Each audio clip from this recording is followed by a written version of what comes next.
Bonjour à vous, chers choisis de Jésus. Nous avons tous à vivre des moments de souffrance dans une vie.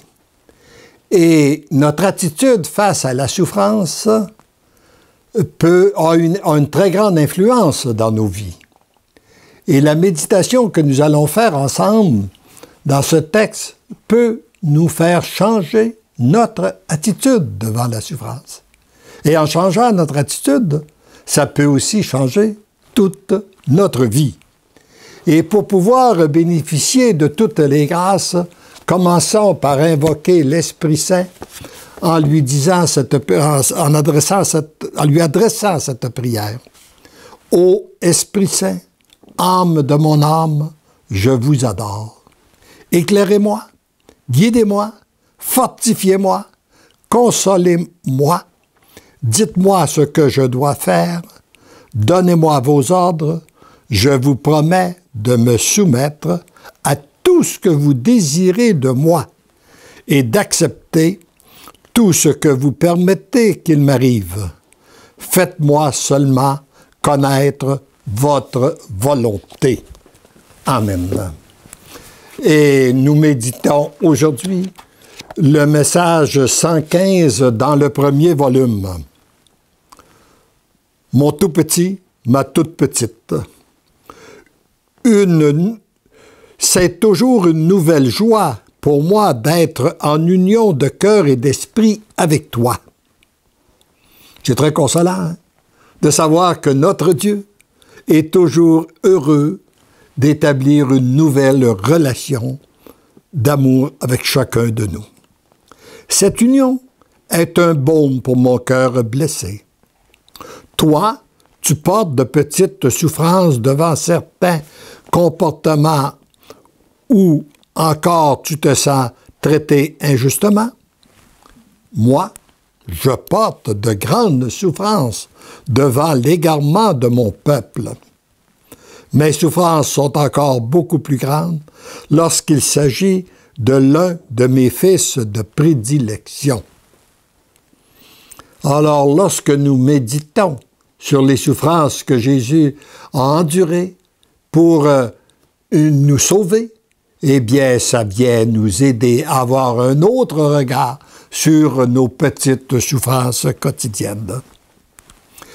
Dépose tes souffrances dans mon cœur, afin qu'elles aient valeur de rédemption, tant pour ceux et celles qui te font souffrir que pour les tiens, c'est-à-dire ceux et celles que tu portes dans ton cœur, de même que pour une multitude qui te sont confiés dans l'invisible.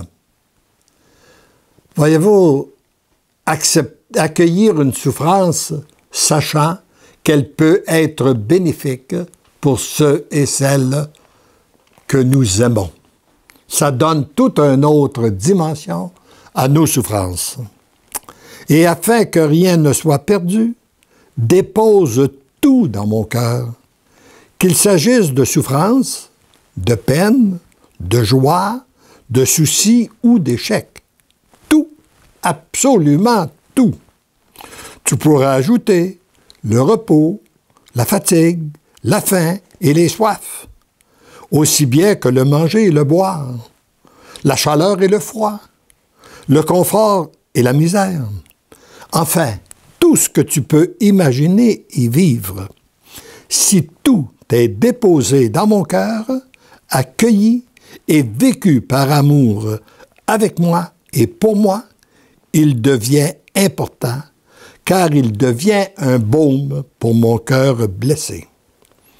Dans l'offrande au Père, ce dont des multitudes de cœurs et d'âmes, ce sont des multitudes de cœurs et d'âmes qui sont rejoints par l'amour pour devenir à leur tour l'amour. Il est important de se rappeler que pour offrir une souffrance au Père, il faut d'abord commencer par l'accueillir. J'ai rencontré souvent des gens qui m'ont dit « Bien, moi, je ne comprends pas. Je lui offre une souffrance et il ne la prend pas. » Et à ce moment-là, je demande, est-ce que tu l'as accueilli? Si tu ne l'as pas accueilli, tu ne peux pas le donner. Commence par l'accueillir et après, tu peux la donner. Tout a été créé par amour et par l'amour. Lorsque tout est accueilli et vécu par amour et offert à l'amour, tout devient et redevient l'amour.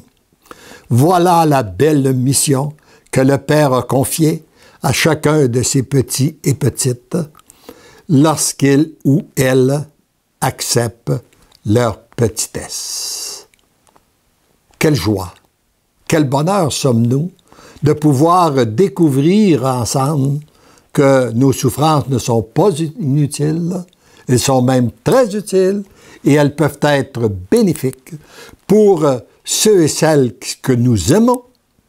Elles peuvent être bénéfiques et sont sûrement bénéfiques pour nous aussi, et aussi pour l'humanité. Amen.